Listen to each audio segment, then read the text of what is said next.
안녕하세요. 자, 또 세 번째 시간이네요.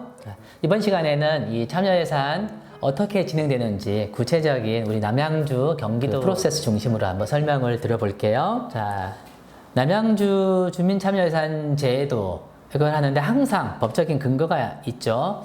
아까 잠깐 살펴봤던 건데 지방재정법에 의거해서 주민참여예산 제도가 도입이 됐잖아요. 여기 있고 그럼 이거에 따라서 남양주시도 또 남양주시의 법 이게 바로 조례인 거죠. 중앙정부는 법률, 시행령 이런 것들을 가지고 있는데요. 지방정부는 조례라고 표현하죠. 그래서 남양주시에 주민참여예산제 운영 조례가 있습니다. 이거에 따라서 하게 되고요. 이거에 따르면은 사업의 제안, 심사, 결정, 이 사업 추진 전 과정에 다양하게 우리 남양주 시민들의 참여와 의견을 반영하고 그리고 이제 예산학교를 잘 운영해서 실질적인 이 참여 예산이 되도록 하는 이러한 방향을 가지고 있습니다. 남양주 주민참여예산 제도는 지금 화면 보시듯이 이런 절차로 진행이 됩니다. 올해는 코로나 때문에 상당 부분 좀 지연이 돼서 좀 속도가 빨리빨리 진행되는 것 같아요. 6월 달 돼서야 이제 사업 제안 접수가 좀 됐고요. 그 다음에 사업 담당 부서 검토, 그 다음에 분과위원회 심의, 그 다음에 주민참여예산위원회 최종 심의가 이제 10월 달에 있고요. 그래서 예산 편성에 반영하고, 그 다음에 11월 달에 의회에 제출하는 이런 과정이 있죠. 이게 일반적인 지금 프로세스가 됩니다. 그러면 우리 남양주시에서 주민참여예산 제도를 통해서 예산이 반영됐던 현황들을 한번 살짝 볼게요. 이거 보시면은 이렇게 됩니다. 2018년도 예산, 2019년 예산. 즉, 2019년 예산이라는 뜻은 뭐죠? 2018년도 주민참여예산 제도를 통해서 결정했다는 뜻이에요. 여기 한번 볼게요. 2018년, 19년도 보면요. 신청한 거 보세요. 신청 건수가 44건에서 1년 사이에 83건, 거의 2배 올라갔죠? 사업비도 보면요. 1360억. 엄청나게 신청이 됐죠. 이런 것들이 이렇게 많이 신청을 해요. 이거는 굉장히 좋은 겁니다. 굉장히 많이 신청을 해서 활발하게 됐죠. 그런데 우리가 뭐 예산이 많으면 다 줄 수 있죠. 근데 안타깝게도 그렇지 못하고 이걸 가지고 우리 주민들에게 뭐가 더 시급한 것인지 그리고 무엇이 더 효과가 좋은 것인지 이런 판단을 해야 한다고 했죠. 이거에 대해서 판단을 해서 2018년 예산에는 23건, 2019년 예산에는 18건 해가지고 56억과 각각 61억 이렇게 선정이 됐었죠. 그래서 이렇게 굉장히 많이 제한되는데 선정되는 거는 좀 적구나 이렇게 이해할 수 있어요. 그래서 우리가 선정을 어떻게 잘할 것인가 이것도 중요한 부분이기도 합니다. 다른 지역 사례 한번 볼게요. 다른 지역에서 청소년 참여위원회에서 결정했던 요 사업들 살짝 보여드리는 거예요. 여기에 이제 뭐 사업번호 제한 여러 개 됐었는데요. 최종 선정된 건 이렇게 화면 보시다시피 6건이에요. 학교 밖 청소년 취업 프로젝트, 청년 카페 창업하는 거 이런 것도 이제 있었고요. 그다음에 6번 뭐 보다시피 하다 보니 작업장에서 청소년의 자립을 지원하고 학업을 지원하고 공간을 지원해주는 이런 사업도 있었고요. 그리고 찾아가는 학교 폭력 예방 교육 블루 프로젝트라고 해서 이런 것도 이제 선정하는 그야말로 우리 청소년들이 원하는 그런 사업들 중심으로 했던 거죠. 요거 할 때 청소년 참여위원회가 진행되는 과정들 살짝 보는 거고요. 이렇게 하는 경우도 있고요. 또 어떤 데는 청소년 의회라고 해서 하는 경우도 있죠. 이렇게 살짝 한번 몇 군데 있었던 거 사진 한번 보는 거예요. 자, 그러면 이제 참여예산 사업 제안을 어떻게 작성하고 요거를 심의하는지 요 시간을 잠깐 가져볼게요. 요걸 하기 전에 세상을 바꾸는 힘은 도대체 뭘까? 우리 남양주시를 바꿀 수 있는 힘은 뭘까? 요거를 잠깐 생각하는 영상 하나 준비했어요. 같이 볼게요.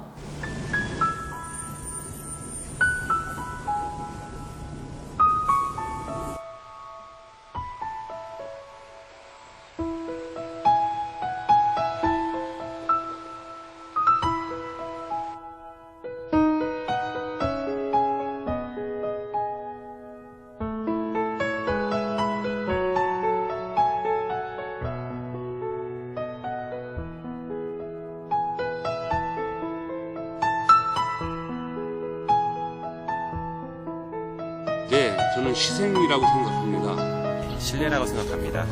감사하는 마음이라고 생각해요. 저는 SNS라고 생각합니다. 사랑이라고 생각합니다. 믿음이라고 생각합니다. 배려라고 생각합니다. 배려요. 배려라고 생각해요.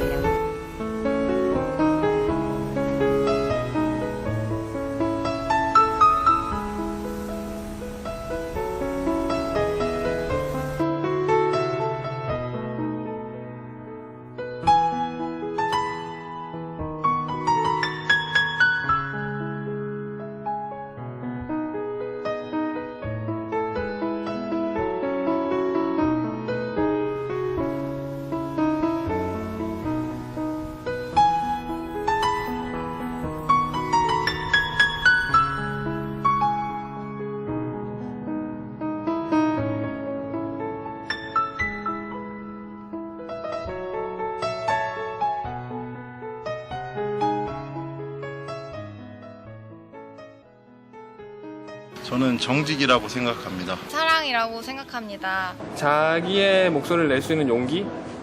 믿음이라고 생각합니다. 관심이라고 생각합니다.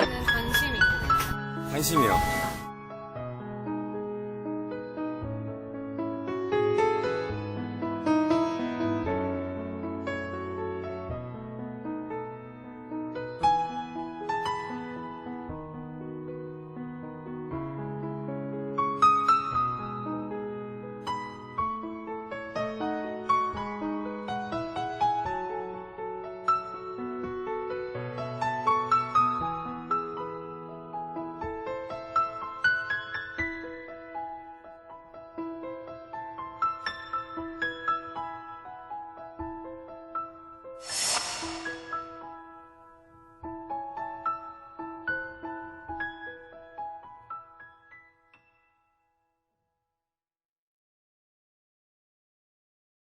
나에 따라서 모든 게 바뀐다 생각해요.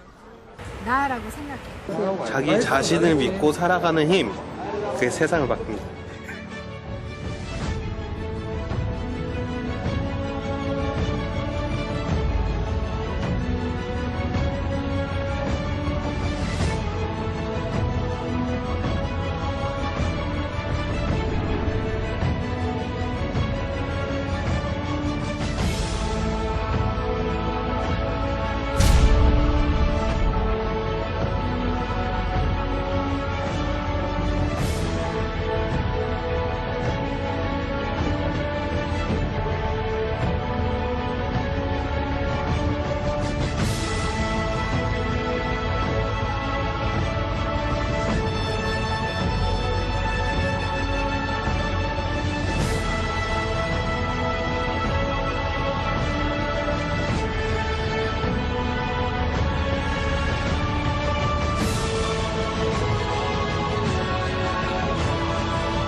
네, 세상을 바꾸는 힘은 어떤 게 있었죠? 아마 다들 공감하실 거예요. 이웃에 대한 관심, 배려, 사실 여기서 시작해요. 그리고 그거를 실천할 수 있는 용기, 이것이 우리 세상을 바꾼 거죠. 주민참여예산제도가 바로 그런 것이에요. 이웃에 대한 관심, 사랑, 배려가 있으면 좋은 사업들, 필요한 사업들을 제안하게 되고요. 그거를 설명하고, 그리고 주민참여예산제도 총회에서 정말 통과돼서 채택될 수 있도록 실천하고, 이렇게 되잖아요. 그럼 우리 남양주시에서 이런 제안을 할 때 어떻게 할 것인지 한번 살펴보겠습니다. 우선 저는 이런 얘기를 늘 해요. 뭐 다 같이 놀자, 동네 한 바퀴, 이런 얘기를 합니다. 뭐냐면 우리 동네를 한번 쭉 돌아보면 우리 동네가 안고 있는 문제점, 뭐가 좀 불편한데 이런 거 좀 바꿨으면 좋겠는데, 우리 청소년들한테 이런 게 있으면 더 좋았을 텐데, 이런 게 보여요. 그래서 한번 둘러보고 시작하는 거죠. 그럼 우리 동네 어린이들, 동네 어르신들, 우리 다문화 가정들이 있는데 이분들과 뭘 할 수 있을 것 같다. 이런 관심 속에서, 배려 속에서 사업 제안을 할 수 있는 거죠. 중요한 거는 이런 거 제안할 때 개인의, 나에게 필요한 민원이 아니라 우리 지역에, 우리 마을에 필요한 공공 문제를 해결하는 이런 공공성을 중요시하면 좋아요. 그래서 뭐 다양한 곳에서 뭐 이런 예를 들면 이런 것들을 보통 얘기 많이 합니다. 뭐 분야를 굳이 나누면 이제 이런 것들이 있죠. 뭐 지역 축제부터 시작해서 다양한 뭐 복지 분야의 어르신들 활동, 어린이에 대한 안전 활동, 뭐 아파트 공동체를 활성화하는 것도 있고요. 그다음에 우리 교육 청소년 학생들을 위해서 뭘 할 것인가, 청소년 진로 교육이라든가 학교 밖 배움터를 운영하는 거, 또 이런 것들도 있죠. 청소년 쉼터 이런 것도 참여 예산에서 얼마든지 제한할 수 있는 것이기도 합니다. 그런 것이고요. 이런 거 제한할 때 아무거나 막 제한하면은 안 되겠죠. 그럼 뭐가 안 되는지 한번 살짝 살펴볼게요. 이 화면에 지금 나가고 있는데요. 뭐 법적인 의무적인 경상경비라든가 국토비 보조 사업 이런 것들은 그 사업으로 별도로 진행이 되는 거예요. 그거 말고요. 우리가 새롭게 제한하는 게 중요하죠. 그리고 뭐 경찰서에서 한다거나 이게 소속이 다른 거. 이거는 지금 우리 남양주시와 경기도가 할 수 있는 거. 여기에 이제 중심을 둬야 되는데 이게 정부는 참 그래. 우리 국민의 입장에서 보면은 뭐 중앙정부나 우리 경기도청이나 남양주시나 경찰서나 국세청이나 다 똑같은 것 같은데 이게 다 달라요. 그래서 다른 기관 우리 기관 소관 업무 중심으로 해야 된다. 남양주시와 경기도가 할 수 있는 거. 그다음에 뭐 개인의 사유지에 예산을 투입하는 사업이라든가 혹은 특정한 단체만을 위한 그 단체의 사익을 목적으로 하는 지원들, 그리고 뭐 예산이 엄청나게 많이 들어가는 거. 갑자기 무슨 뭐 공항을 지어주세요. 이거 몇 천억, 몇 조 원짜리잖아요. 이런 것들은 안 되겠죠. 이런 것들. 그리고 어마어마하게 큰 뭐 공영주차장 이런 것도 힘들겠죠. 그리고 뭐 지속적으로 제기되는 단순한 민원들이 있어요. 뭐 가로등 그거 교체해 주세요. 뭐 보안등 맨날 불 꺼져요. 뭐 이런 거. 이런 거는 일상적으로 우리가 제한해서 할 수 있는 거예요. 그리고 주차 단속 열심히 해주세요. 이런 것들 아니고요. 또 이미 하고 있는 사업들, 뭐 CCTV라든가 우리 뭐 동청사 뭐 이런 수리비 하는 거, 그다음에 우리 어떤 자산을 사고 싶어요. 이런 것들은 좀 제외가 보통 됩니다. 그런데 어떤 사업을 하는데 예를 들어서 우리 찾아가는 우리 마을 영화관 이렇게 해서 마을 찾아가면서 영화를 보여주고 우리가 예술에 대해 소통하는 시간을 갖는다. 이러면은 영화를 보여줄 수 있는 어떤 게 필요하잖아요. 그죠? 빔 프로젝터 이런 것들은 구매해도 괜찮죠. 그런 거는. 근데 오로지 자산만을 사기 위한 이런 사업들은 안 되겠죠. 그리고 사업 제한할 때 양식이 다 보통 비슷해요. 이렇게 사업 제한 신청인들이 누구이고, 그 다음에 뭐 사업 제한할 때 사업명, 사업 위치, 사업 소요비, 뭐 소요 사업비죠. 그 다음에 기간, 목적, 내용, 사업 효과 이런 것들은 어디나 다 공통적입니다. 이런 것들을 옛날에는 우리가 다 뭐 직접 손으로 쓰고 했는데요. 이제는 인터넷으로 바로 할 수 있게끔 아주 편리하게 해놨어요. 특히 경기도 같은 경우는 경기도 주민참여 예산 뭐 이런 식으로 해서 여기 사이트 딱 가서 보시면은 이렇게 제한사업 신청서가 있습니다. 아까 보셨죠? 여기 보시면 뭐 사업, 소요사업비, 위치, 그 다음에 제한 취지, 사업 효과, 사업 내용 이런 것들을 쓰게 되어 있어요. 이런 거 어떻게 쓰는지 한번 살펴볼게요. 자, 주민 제한 사업 작성 잘하는 팁 몇 가지인데요.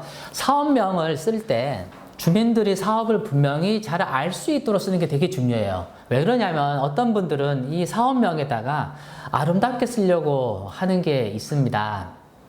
뭐 제가 아까 다 함께 돌자 동네 한 바퀴 이제 하긴 했습니다만 어떤 곳에 가서 이제 사업 심사를 하는데 정말 이름이 다 함께 돌자 동네 한 바퀴 이런 거였어요. 근데 이름이 좋은데 이름만 봐서 이게 무슨 사업인지 모르잖아요. 근데 안에 봤더니 그 세대, 어른들 세대하고 우리 청소년 세대가 같이 손잡고 우리 지역을 같이 돌면은 어른들은요, 여기에는 15년 전, 20년 전에 어떤 일이 있었고 여기는 옛날에 정말 홍수가 나고 다 쓸려 내려갔는데 다시 만든 거야. 이런 것들을 한번 들으면서 옛날에 기뻤던 일, 아팠던 일, 우리 동네 이런 것들에 대해서 청소년들이 알 수 있잖아요. 이런 사업이 얼마나 좋아요. 그런데 제목을 그렇게 딱 붙여놓으니까 잘 모르거든요. 그래서 처음에는 아름답게 사업명을 쓰는 것보다도 나중에 이게 바꿔 쓸 수 있습니다. 그래서 처음에는 이렇게 사업 내용을 잘 드러낼 수 있도록 쓰는 게 좋고요. 그냥 사업 위치를 쓰게끔 해놨어요. 근데 사실은 우리가 뭐 오랫동안 고민해온 사업이라면 그래 어디에 딱 할 수 있죠. 그런데 잘 모를 수 있잖아요. 걱정하지 마세요. 그러면 이거는 우리 남양주 일대 이렇게 해놔도 괜찮아요. 나중에 우리가 논의하는 과정에서 남양주에 어디에다가 할 것인가 또 정할 수도 있습니다. 그래서 일단은 뭐 대충 나타나는 거, 이거는 뭐 어디 학교 인근 뭐 이렇게도 써도 괜찮거든요. 아니면은 우리 남양주시의 무슨 동네 이렇게 써놔도 괜찮아요. 모르면은 우리 남양주 일대 이렇게 해도 괜찮고, 혹은 어느 동 인근 이런 식으로 해도 괜찮습니다. 자, 소요 사업비 이거에 대한 고민을 많이 해요.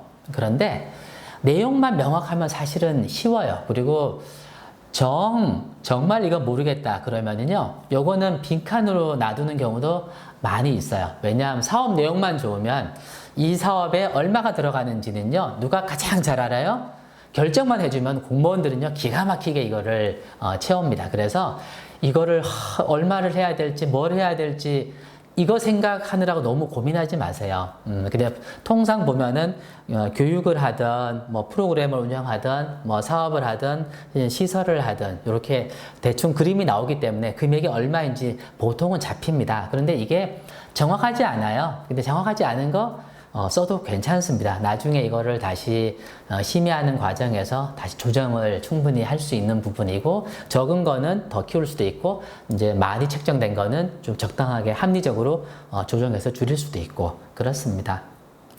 자, 사업 기간인데요. 보통 요거는 우리가 지금 하면은 내년에 못 하겠죠. 왜냐하면 이미 제출된 사업들에 대해 심의하는 거는 올해 결정해서 내년 반영되는 건데, 지금 사업 제안을 하면은 내년에 심의를 하거나 이렇게 돼요. 그러면 내후년에 반영될 거거든요. 어찌됐든 2011년 내년에 한다고 가정했을 때 2011년 1월부터 12월 중에 다 가능한데요. 2012년 1월부터 뭐 3월 이렇게 하면은 사업이 잘 안 돼요. 왜요? 정부 예산이 1월 1일 날 땡 하면은 남양주시에 탁 내려와서 돈을 주는 게 아니에요. 예산이 기본적으로 절차를 거쳐가지고 1월 하순쯤 돼야 남양주시에 이제 내려와서 집행이 되거든요. 그러자 보면은 아마 2월, 3월 빨라요. 그래요. 그래서 보통은 2, 3월 이후에 시작하는 거, 요게 좀 좋을 거고요. 사업마다 다르죠. 예를 들어서 우리 수능 봤던 학생들 힐링 프로그램을 한번 해봅시다 라고 할 때 이 사업은 언제 해야 돼요? 수능 끝난 다음에, 즉 11월 달, 12월 달 이때 할 수도 있잖아요. 그래서 그거는 다 다르기 때문에 사업 기간은 그 사업에 맞춰서 제안해 주시면 되고요. 그리고 사업 목적 이런 거를 쓰게 돼 있잖아요. 그러면 요거는 어떤 걸 보냐면 왜 제안하는지, 이 문제의 발견인 거예요. 해결하고자 하는 문제가 무엇인지를 딱 써주는 거죠. 우리 동네 어르신들이 너무 무료합니다. 그러니까 너무 심심해 하세요. 이분들에게 좋은 거를, 기회를 줄 수 없을까요? 이런 거죠. 혹은 우리 동네에 뭐 청소년들이 너무 힘들어 하는 게 많아요. 자, 이 문제를 해결하는 거를 하면 되잖아요. 이것처럼 해결하고자 하는 문제가 무엇인지를 제시해 주면 되는데요. 요거 할 때 현황과 통계 수치를 좀 넣어주면 더 좋아요. 예를 들어서 우리 초등학생이 다니는 통학로, 혹은 우리 중고등학생들이 다니는 통학로가 위험해요. 안전 펜스를 만들어 주세요. 그럴 수 있잖아요. 이거보다는 우리 어느 동네 초등학교 학생들이 400명인데 오전 오후에 등하굣길에 400명이 왔다 갔다 하는데 아이들이 위험에 노출됐습니다. 이 400명이라는 숫자가 있으면은 훨씬 더 좋겠죠. 이거는 꼭 써야 된다는 건 아니고요. 그런 통계가 있으면은 더 좋겠죠. 그래서 이런 거는 또 웹사이트에도 통계가 있어요. 참조하시면 되고요. 그런 다음에 사업의 내용을 쓰는 칸이 있어요. 이게 뭐냐면 문제 해결을 하는 건데요. 사업 대상이 누구인지, 즉 참여 대상 혹은 수혜 대상 이런 사람들이겠죠. 그리고 어떠한 사업을 추진할 것인지, 이런 추진 방법 이런 것들을 쓰게 되는 거죠. 뭐 시기별로, 보통은 시기별로 이 사업 내용을 정리하면 제일 좋아요. 그러니까 뭐 이런 사업, 저런 사업, 이런 사업 해야 돼요 라고 하는 것보다도 일단은 3월 달에는 홍보 모집을 하고 4월에서 10월까지는 프로그램 운영하고 11월 달에는 사업 결과 보고서를 제출하는 거, 이런 식으로 일단 시기별로 우리가 사업 내용을 정리하면 훨씬 더 좋고요.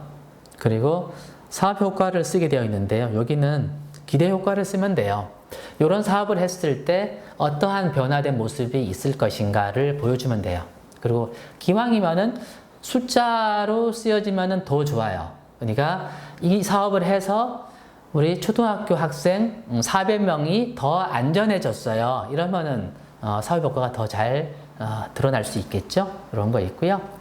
자, 이런 방식으로 우리가 사업 제안하면 되는데, 사업 제안한 거를 우리를 심사를 해요. 심사를 하는데 보통은 주민참여예산위원회에서 심사를 하거든요. 하는데 청소년 사업 관련해서는 청소년 참여위원회에서 사업 심사를 하는 것도 좋아요. 그리고 또 실제로 그렇게 하는 곳이 많고요. 우리도 그렇게 할 거잖아요. 근데 이거를 할 때 여러 가지 방법이 있죠. 지금 살짝 지금 화면 보시면 나오는데, 사업 제안을 한 거를 가지고 하나하나 평가표로 심사하는 거예요.